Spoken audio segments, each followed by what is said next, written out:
新橋區近福安街一帶衛生環境惡化，區內嘅居民反映，部分居民同外籍勞工經常唔理勸喻，隨處抌垃圾，甚至從高空棄置家庭垃圾，希望當局可以加強監管。李麗常報道。新橋區近福安街一帶到處都係狹窄嘅街巷，區內一個空置地盤，亦即係街坊要求打通嘅一個地段，長期堆積由高處抌落嚟嘅家庭垃圾，滋生蚊蟲。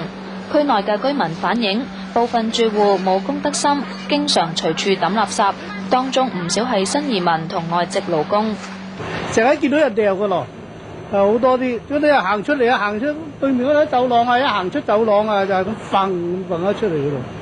嗰啲人好麻煩嘅，人話唔聽嘅。係咪移民？唔知啊，應該係啲賓人嗰啲外籍嗰啲人，多數係外籍嘅。咁咪多蚊咯，好多蚊㗎嗰度。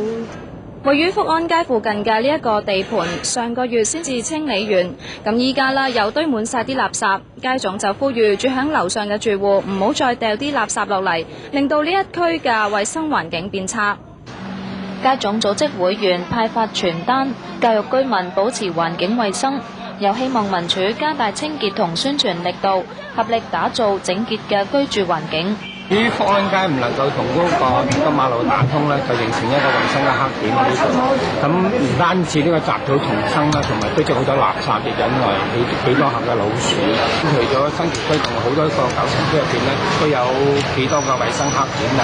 特別喺好多啲街巷咧，好希望咧，我哋有關嘅政府部門咧，係加強嗰個巡查啦，同埋係監管我哋水加大啲。佢話希望福安街空置地段能夠喺年底前打通，便利區內交通。澳門電視台記者李麗常報道。